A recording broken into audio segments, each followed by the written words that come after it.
tal? Bienvenidos, muy buenas noches. Aquí estamos en una nueva edición de Chat Político a través del canal 30 de la televisión digital abierta, 22 de Supercanal HD, y también nos pueden encontrar en nuestro sitio web unidiversidad.com.ar. Hoy nos vamos a ocupar del análisis del resultado de las PASO y sobre todo ver cómo está el ambiente, la arena política y cómo se estarán preparando para las próximas elecciones del mes de noviembre. Para eso vamos a hablar con Melina Guardamagna, a quien ya la tenemos ahí del otro lado, politóloga, docente de la Universidad Nacional de Cuyo y además investigadora del CONICET. ¿Qué tal? ¿Cómo estás, Melina? Bienvenida. Hola, Claudia, ¿cómo estás? Muy bien. Bueno, me imagino que has estado analizando y mucho lo que ha sucedido en estos últimos días en materia, digo, de política, ¿no? El resultado de las PASO. Queríamos ver, por supuesto, tu visión a partir del resultado de lo que sucedía este 12 de septiembre. ¿Cuál es el análisis que se puede hacer teniendo en cuenta que incluso había encuestas, se habló mucho de ese tema y en definitiva hubo sorpresas también, ¿no? Sí, creo que se sabía que iba a ser una elección de medio tiempo bastante dura para el oficialismo, pero a nivel nacional. Sí. Pero no asombraron como los números, ¿no? Sí. Y hay una explicación muy, a ver, que surge y que está clara. Lo que pasa es que, bueno, los números hoy lo ratifican a eso y tiene que ver con la situación. Básicamente yo creo que la gente votó en función de la situación económica que está viviendo. Y ahí es interesante, me parece, como contextualizar primero en qué momento se dan estas elecciones de medio tiempo. Primero, un escenario en el que a nivel mundial de pandemia, eso ha generado crisis económica por estancamiento de la economía y la consecuente crisis económica. Podríamos discutir las medidas que no tiene que ver, no tiene que ver con este programa, pero justo estamos haciendo un ejercicio comparado con otros investigadores de otros países de América Latina y uno en realidad lo que ve es que la mayoría de los países adoptaron todas las mismas medidas. No había mucho, como que no había mucho margen ahí. Lo que pasa es que ante esa situación nosotros tenemos que acordarnos que Argentina en diciembre del 2019 estaba declarando su emergencia económica, financiera, política, fiscal. Entonces ya veníamos, la pandemia nos agarra en un escenario, en una coyuntura de crisis económica, con una deuda muy grande, ¿no es cierto? Y niveles altos de pobreza, niveles significativos de desempleo. Sí. Entonces a esa situación, todo lo que vino después, el domingo se manifestó claramente y los resultados tienen que ver con eso, con que hay una sociedad que ya no tiene como mucha capacidad, ha perdido su capacidad de compras en los salarios, ya no tiene capacidad de soportar más embates económicos. Entonces, creo que ahí fue muy contundente eso. Después nos podemos meter a discutir el tema de, bueno, qué ha pasado con las fuerzas políticas, los partidos, pero creo que el elemento central es ese, como un hartazgo, un año y medio que ha sido muy duro en términos económicos, que hay sectores que lo han sorteado en base a sus ahorros y sus reservas, mucha gente del sector de la clase media que ha tenido que cerrar negocios, bueno, los sectores más vulnerables con mayores niveles de pobreza. Eso se reflejó claramente en lo mismo. Creo que eso es el primer dato a entender. Y lo que venga tiene que ver con eso, ¿no? Con cómo pensar la reactivación económica. Melina, vos mencionabas algo que sin duda ha sido fundamental y es que con la pandemia de por medio muchos países se manejaron de la misma manera. Restricciones en áreas muy, muy sensibles de la economía y de la industria, porque lo único que se pretendiera era que circularan los esenciales. Esta historia se repitió en todos los países del mundo. Habrá algunas excepciones, pero son mínimas. Digo, pensando un poco en cómo se manejó Estados Unidos en algún momento o Brasil en otro.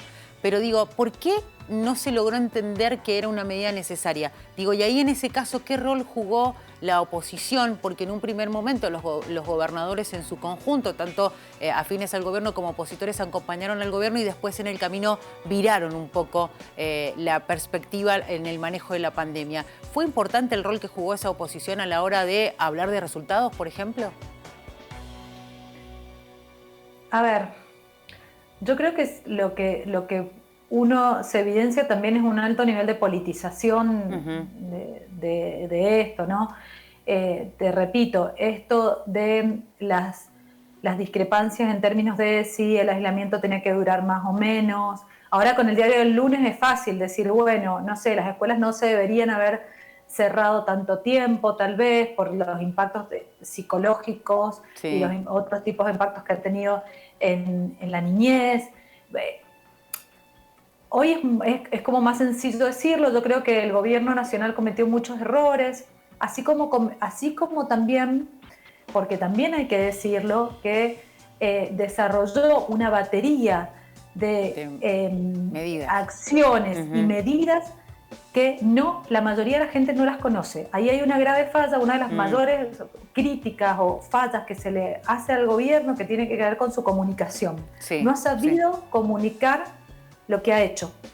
Y en ese sentido, la oposición creo que en algunos momentos ha sido una oposición constructiva. Algunos sectores de la oposición han tenido un rol más constructivo, y en otros momentos ha sido un rol más de politización, que es lógico. A ver, no lo estoy juzgando, sino que es lógico que eso suceda, sobre todo en un régimen político federal, descentralizado, donde más allá, porque también lo que uno ve es que a nivel mundial hubo una concentración de poder en los ejecutivos nacionales para la toma de medidas, tanto en regímenes políticos centralizados como en regímenes políticos descentralizados. Fueron los ejecutivos nacionales los que centralizaron manejo de presupuesto, manejo de toda la toma de decisiones a través, sobre todo apelando a recursos constitucionales que tienen que ver con la posibilidad de declarar las emergencias sanitarias o las situaciones de excepción, ¿no? Esos fueron como el instrumento central. Lo que pasa es que eso varía.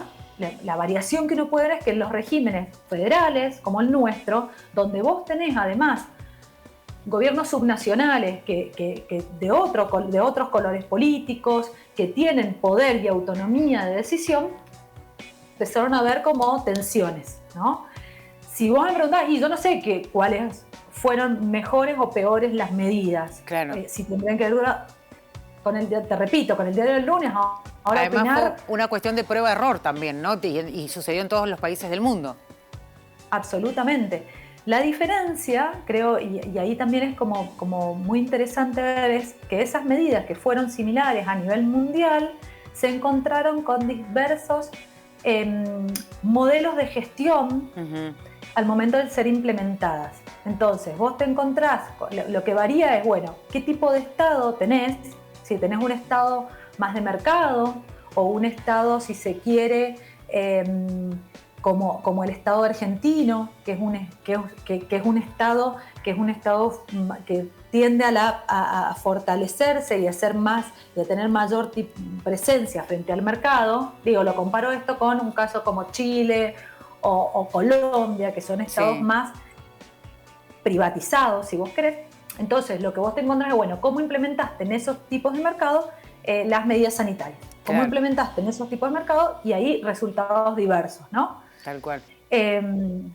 Y yo creo que más allá de las deficiencias de nuestro sistema sanitario, siempre privilegio, pero esto ya es una cuestión personal, es mi mirada, y yo defiendo el Estado. Me parece que el Estado tiene que ser un Estado fuerte, que es la forma en la que vos garantizás derechos y garantizás acceso a derechos. Entonces, ahí hubo una diferencia más allá de las falencias o las inequidades, por ejemplo, de nuestro sistema de salud. Pero bueno, es más sencillo o es más probable que vos puedas llegar a los territorios Sí. desde un Estado que esté más presente en los territorios a un Estado que esté más privatizado y que tiendas, que vos dejes eso en manos del mercado. Melina, vamos Sí. a ir a una pausa y enseguida vamos a seguir haciendo el análisis del resultado de las PASO. Nos vamos a meter también un poco en lo que ha sucedido en la provincia de Mendoza. Me parece que también hay que evaluarlo y sobre todo por lo que ha venido después, ¿no? También como desde algunos lugares, ya sea desde la oposición o incluso dentro del propio Frente de Todos, salieron a también ellos, los propios y los extraños, a hacer su propio análisis. Así que te pido que te quedes con nosotros porque ya volvemos después de la pausa. Bueno.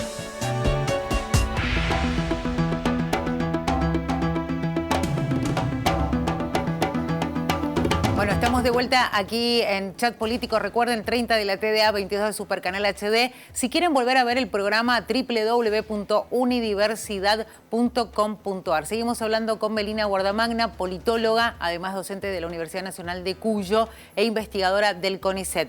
Bueno, dijimos que vamos a seguir analizando el resultado de las elecciones y quiero ir por el lado de después, en los días posteriores a la elección, uno veía en los medios nacionales y el análisis que hacían, Melina, era se perdieron millones de votos que habían significado apoyo en la última elección cuando se elegía el presidente, ¿no? En las presidenciales. Se hablaba de casi 5 millones de votos, un número que realmente uno lo piensa y se habla, en lo que es la práctica, son muchas personas que decidieron, que en algún momento acompañaron, ir por otro lado.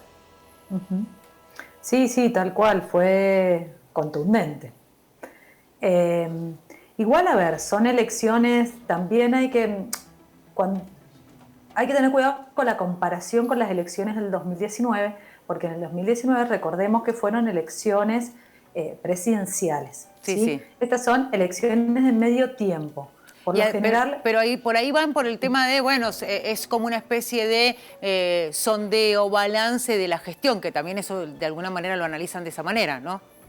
Claro, tal cual. Entonces, en ese sentido creo que fue muy claro y contundente lo que hablábamos en el primer bloque, que tiene que ver con que la gente utilizó las elecciones, y para eso es la democracia, y bienvenido sea, y para eso son las elecciones, para manifestar un descontento muy grande respecto a la situación económica.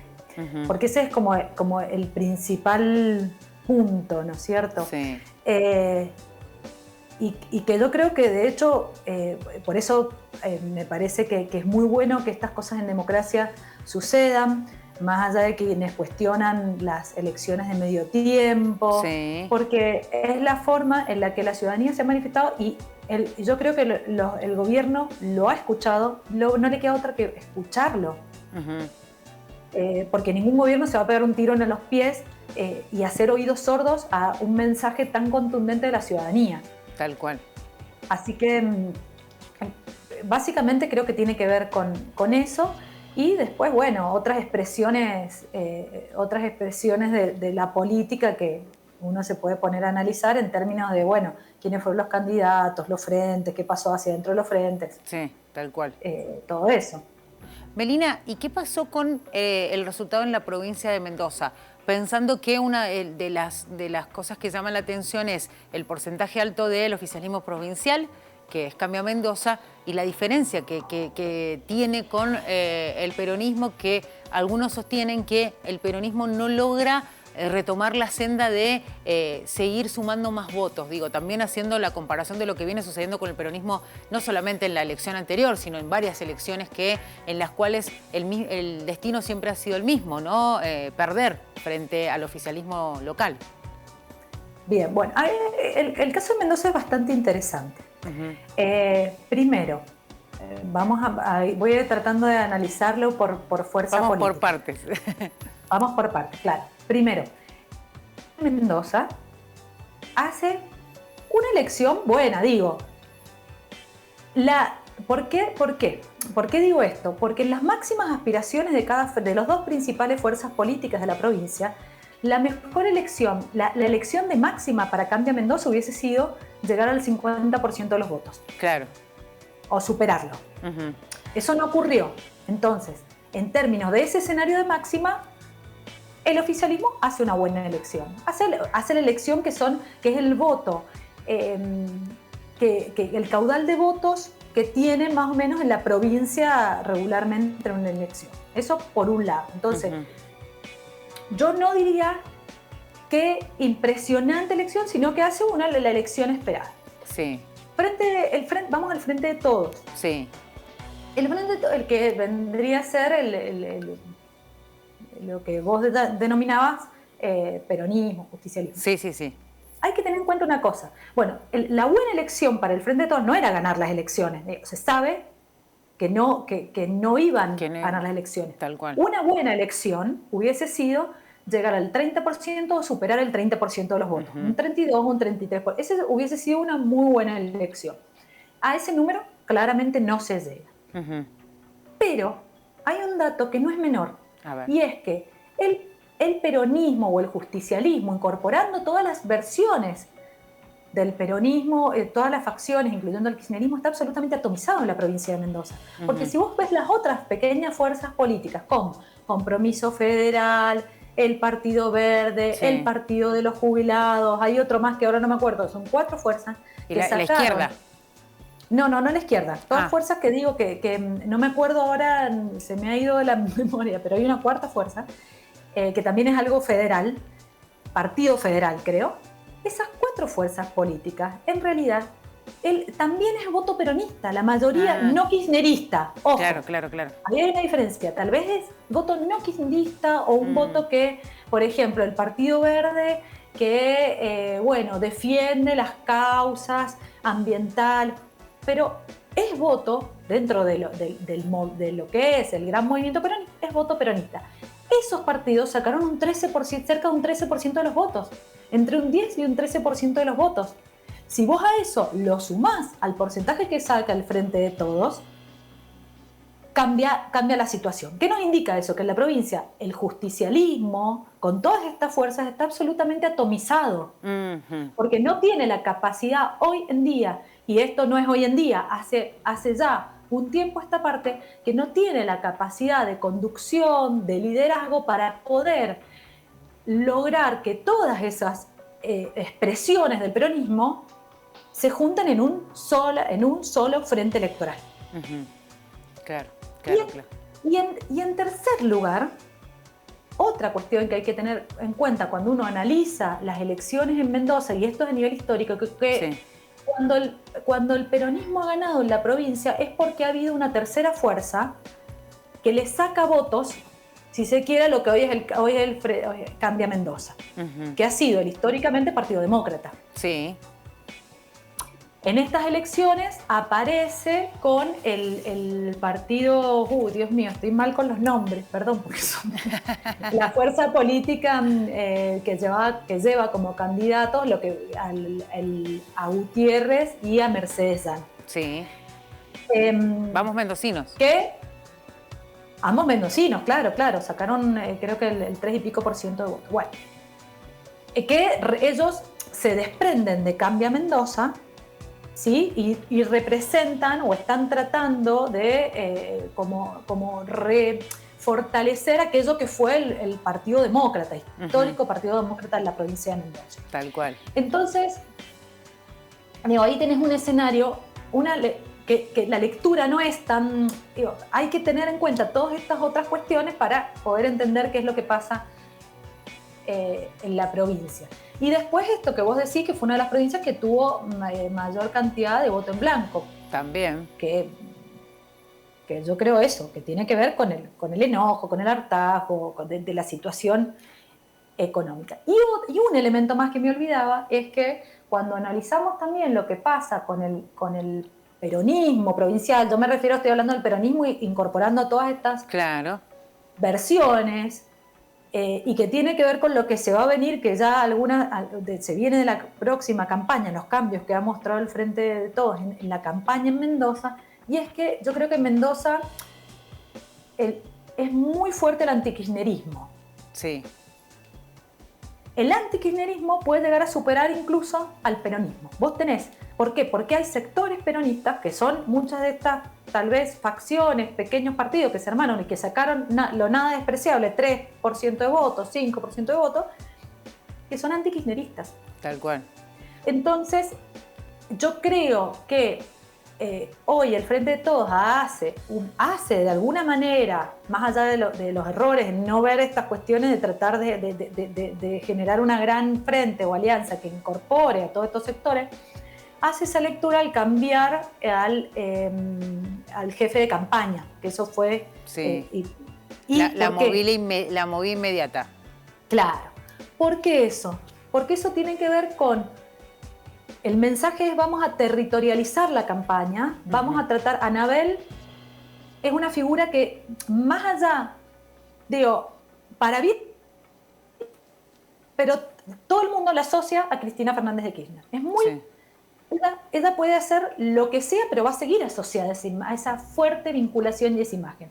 Evidentemente están haciendo algo de esta lectura, porque entonces ahora la campaña, al ponerle las manos del intendente de Tunuyán, Aveiro, lo que buscan es territorializar la campaña, darle un tinte más del peronismo provincial y despegar un poco de la figura de la asociación de Anabel Fernández con Cristina Fernández de Kirchner. Me parece que va por ahí la mano.